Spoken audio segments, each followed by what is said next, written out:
Imagine stopping at a highway rest area after a long drive. Just a few quiet minutes to stretch, breathe, and feel safe. Now picture that moment turning into a nightmare. That's exactly what happened when a respected federal judge pulled over, only to be handcuffed by racist cops who saw not his title, not his humanity, but only the color of his skin. What unfolded was more than an arrest. It was a collision of prejudice, power, and injustice. And when the FBI's secret wiretap surfaced, the truth shook everyone to the core. But what did that recording actually reveal? Subscribe for Join Our Community.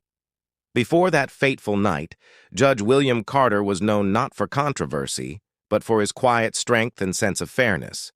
Born in a small town where opportunity was rare, he had built his reputation through decades of hard work, rising from a determined young student to one of the most respected federal judges in his state. Colleagues described him as calm, thoughtful, and unshakable in his commitment to justice.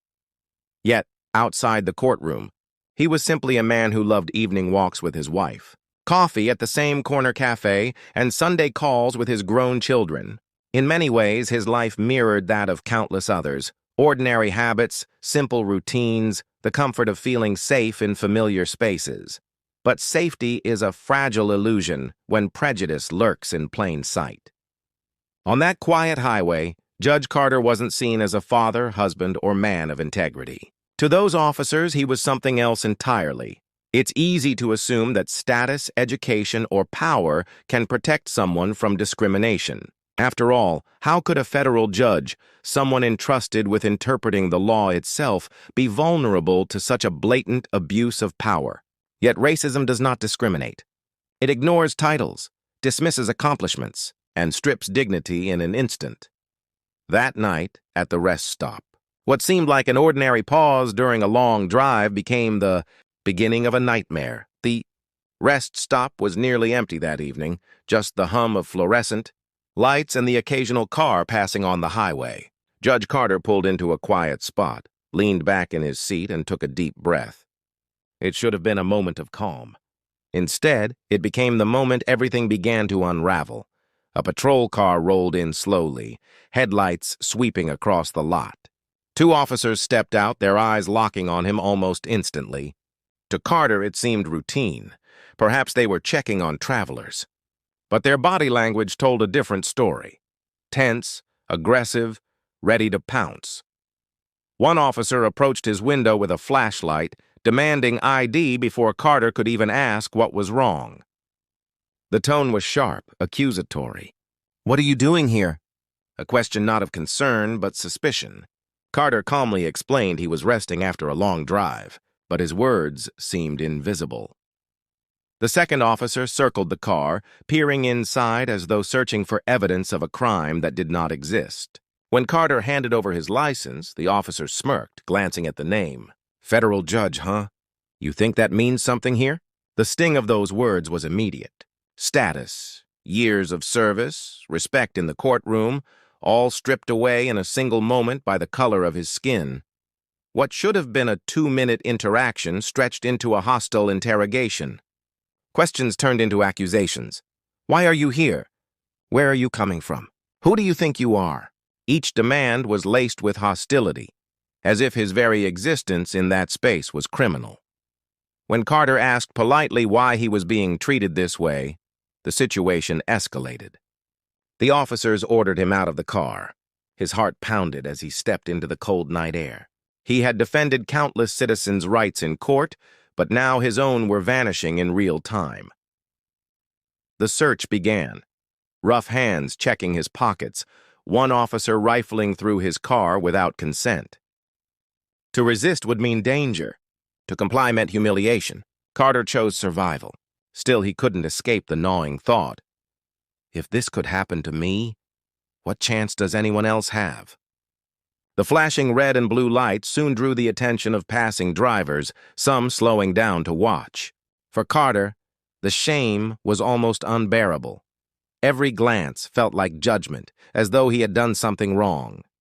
And then came the moment that pushed the night past a breaking point. The officers slapped handcuffs on him, ignoring his calm protest, dragging him toward their car. A federal judge, treated like a criminal, his dignity crushed before strangers on a highway. But what Carter didn't know then was that the truth was being captured. Somewhere hidden from their view, a wire was recording every word, every command, every insult. What felt like the darkest moment of his life would soon become evidence that could not be erased. Still, in that instant, he had no idea. For him, the night was only getting worse, and the fight for his dignity had just begun. The cold steel of the handcuffs bit into Judge Carter's wrists as the officers shoved him into the back of the squad car. The door slammed shut with a metallic echo, sealing him inside as though he were a criminal. The irony was unbearable. Here sat a man who had sworn to uphold the law, now trapped by those sworn to enforce it. The questions flew at him through the barrier. Accusations of drug possession, of suspicious activity, of resisting. Each word twisted the truth, painting him as someone dangerous, someone less than human. He tried to speak, to remind them of his rights, but every sentence was drowned out by their mocking laughter. Outside, a small crowd had gathered, drawn by the flashing lights. Some whispered, others stared, but no one intervened. To them, it was just another black man in handcuffs, a scene they'd seen too many times before. The weight of that perception crushed Carter more than the cuffs themselves. Minutes stretched into an eternity. His heart pounded with fear, not just for himself, but for what this meant. If a federal judge could be reduced to nothing in a matter of minutes, what hope was there for those with no title, no shield of authority? And then came the words that would haunt him. "Nobody's gonna believe you. Out here, it's your word against ours." With that, the officers laughed, confident in their power, certain their version of the story would erase the truth.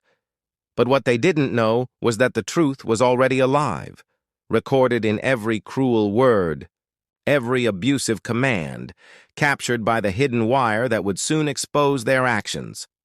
For Carter, though in that dark moment hope felt distant, all he could feel was the weight of injustice pressing down and the terrifying question echoing in his mind. What if this night defines me forever? Hours later, Judge Carter was released without charges, without apology, and without dignity. To the officers, it was just another night. Another man stopped, humiliated and discarded as if his humanity meant nothing. But what they didn't realize was that every second of their abuse had been captured. The FBI's hidden wiretap, part of a broader investigation into misconduct, recorded everything. Their words, their threats, their cruelty, undeniable, unerasable. When those recordings surfaced, the fallout was swift. Careers collapsed, investigations launched, and the officers who once laughed with such certainty were suddenly silenced by the truth they thought would never be heard. Justice, in some form, had found them. Yet for Judge Carter, the damage could not be undone. The sting of that night lingered, not only because of what happened to him, but because of what it revealed. If someone with his title, his reputation, and his power could be treated this way, what did that mean for countless others without a platform, without protection, without evidence to back their word? The wire saved him, but most people never get that chance. Most voices remain unheard, most truths buried beneath the weight of denial and disbelief. This story is more than one man's humiliation. It is a mirror held up to society, forcing us to confront a reality too many would rather ignore. Racism does not stop at uniforms, titles, or courtroom walls. It hides in plain sight, ready to strip away dignity in an instant. So the question remains, if this could happen to a federal judge, how many stories go untold, unnoticed, unseen? And more importantly, when the evidence is right in front of us, do we have the courage to listen, to believe, and to act? If this story touched you, don't just watch. Be part of the change. Hit subscribe and join our community of voices that matter.